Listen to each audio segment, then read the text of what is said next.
Nouvelle année, nouveau podcast. On a pris une bonne résolution. Vous faire un super podcast et vous donner envie de revenir chaque semaine. On va tout donner pour ça. Et vous, votre bonne résolution, c'est quoi? Vous abonner? Allez, venez, installez-vous, on est bien ici.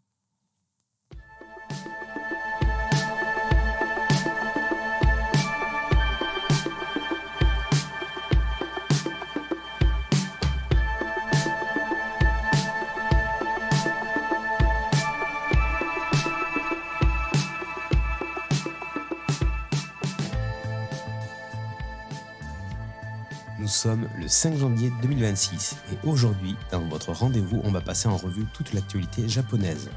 Alors au programme, nous commencerons par la politique énergétique de la première ministre Sanae Takaichi, puis nous verrons la chute historique des naissances et les questions autour de l'immigration.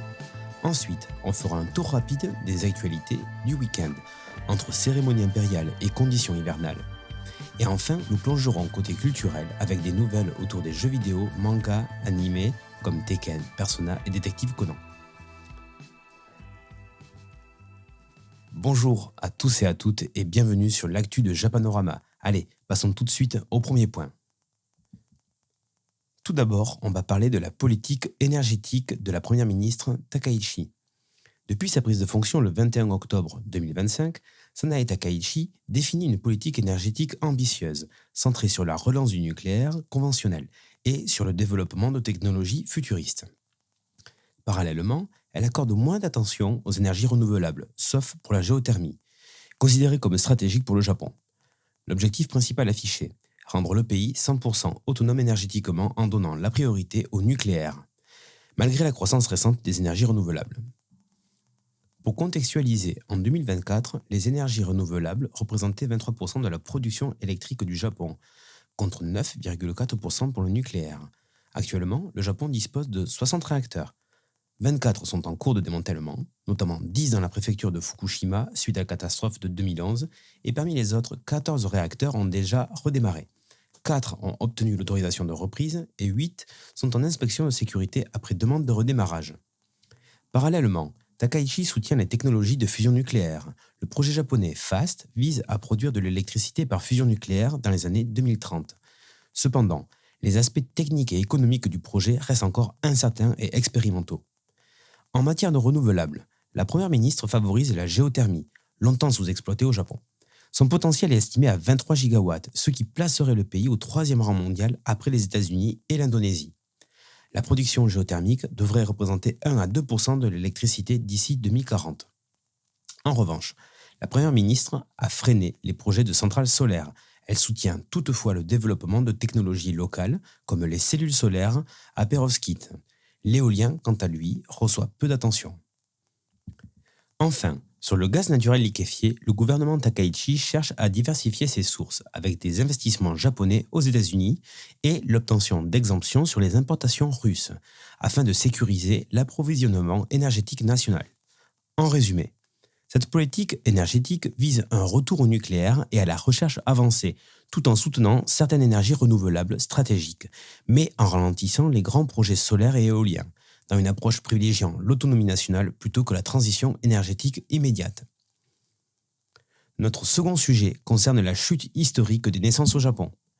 Le Japon fait face à une crise démographique majeure. Selon les données officielles du gouvernement, le nombre de naissances en 2024 a franchi, pour la première fois depuis 1899, le seuil des 700 000 naissances annuelles, qui était anticipé pour la fin des années 2030. C'est plus de 10 ans d'avance. Cette chute constante a des causes multiples. Le mariage de moins en moins fréquent et plus tardif, le coût de la vie élevé et la précarité de l'emploi chez les jeunes, et la difficulté à concilier travail et vie familiale. Les conséquences sont déjà visibles. Fermeture d'écoles dans les zones rurales, difficulté pour certaines municipalités à maintenir les services publics et vieillissement accéléré mettant sous pression retraite et système de santé. La question centrale serait comment maintenir une société dynamique, solidaire et économiquement viable lorsque la population diminue et vieillit simultanément. Et donc le sujet de l'immigration et la place des étrangers dans la société japonaise est profondément lié à cette inquiétude. Face à la pénurie de main-d'œuvre, le Japon doit repenser sa politique migratoire. Le gouvernement a proposé de limiter le nombre total de travailleurs étrangers à 1,23 million jusqu'à la fin de l'exercice fiscal 2028. Cette mesure vise à répondre aux besoins des secteurs essentiels, construction, agriculture, restauration et soins aux personnes âgées. Les travailleurs étrangers sont déjà indispensables au fonctionnement quotidien de ces services. Mais cette évolution soulève des tensions et défis d'intégration. Historiquement, le Japon a été un pays homogène avec une politique migratoire restrictive, mais la réalité économique oblige aujourd'hui à s'ouvrir davantage. Le Japon se retrouve face à un paradoxe. Il a besoin de compter sur les travailleurs étrangers pour compenser le déclin de sa population active, tout en hésitant encore à devenir une société véritablement multiculturelle. Les choix actuels auront un impact durable sur l'identité sociale du pays. Les années à venir vont être cruciales pour l'avenir du pays. Ces deux réalités sont étroitement liées. Moins de naissances et plus de besoins en main-d'œuvre. Le Japon n'est pas seulement confronté à une crise démographique, mais à une transformation profonde de son modèle social.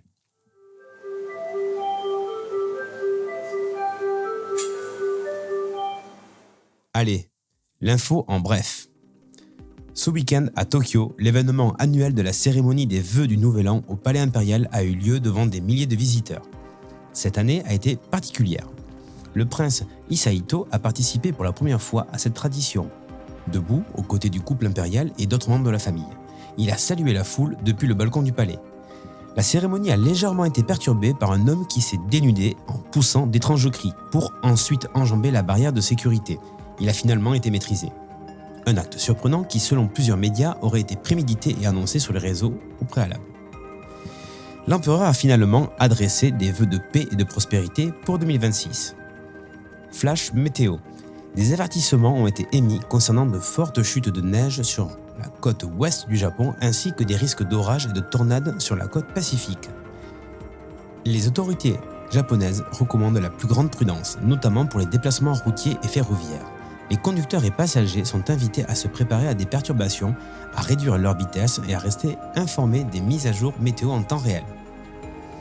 Du côté de la science, plusieurs universités japonaises ont récupéré des structures de corail artificielles présentées par l'Arabie Saoudite lors de l'exposition universelle d'Osaka en 2025, dans le cadre d'un pavillon consacré aux environnements marins durables. Ces squelettes de corail ont été conçus à l'aide d'imprimantes 3D et fabriqués en carbonate de silicium, considérés comme plus favorables à la croissance des coraux que le béton ou le métal.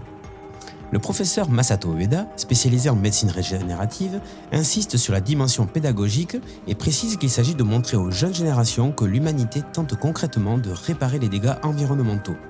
Les résultats seront présentés à l'exposition universelle de Riyad en 2030, illustrant une coopération scientifique inattendue entre Japon et Arabie Saoudite avec l'objectif d'avoir des résultats tangibles d'ici 5 ans. Quatrième et dernier point. L'afflux de voyageurs de retour de vacances de fin d'année et du Nouvel An a atteint son pic samedi. Les trains à grande vitesse Shinkansen étaient complets et les aéroports très fréquentés. Par ailleurs, de fortes chutes de neige ont provoqué un embouteillage pouvant atteindre 23 km sur une autoroute de la préfecture de Hiroshima.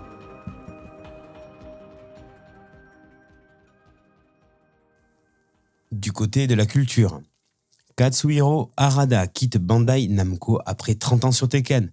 Réalisateur et producteur emblématique de la série, il a annoncé sur son compte X qu'il quitterait Bandai Namco à la fin 2025, après avoir supervisé de nombreuses itérations depuis les années 90.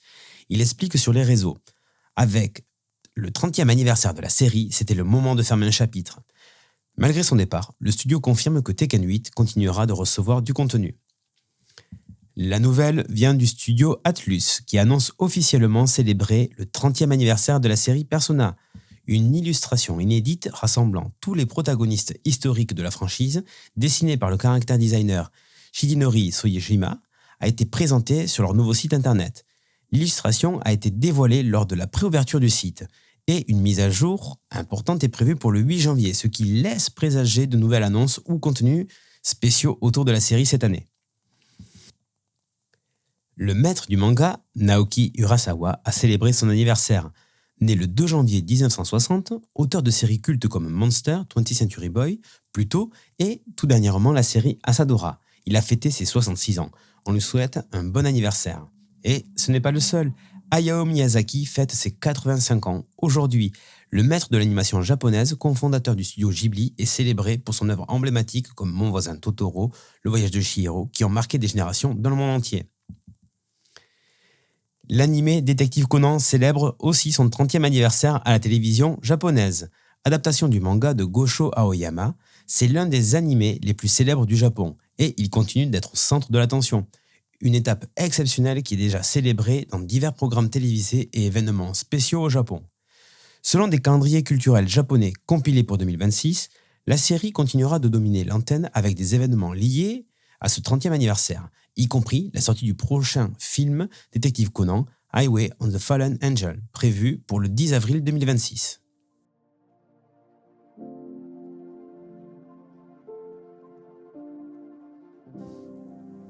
Voilà qui conclut notre actu japonaise pour ce premier lundi de 2026. Alors, merci à vous de nous avoir suivis tout au long de ce podcast. On vous souhaite une belle année et surtout prenez soin de vous et de vos proches. N'oubliez pas, on se retrouve tous les lundis, mercredis et vendredis. Pour ne rien manquer de nos prochains épisodes et rester au courant de tous nos news, retrouvez-nous sur YouTube, Apple Podcasts et Spotify, ainsi que sur nos réseaux sociaux X, Blue Sky et Instagram. Encore merci d'avoir été avec nous et à très bientôt.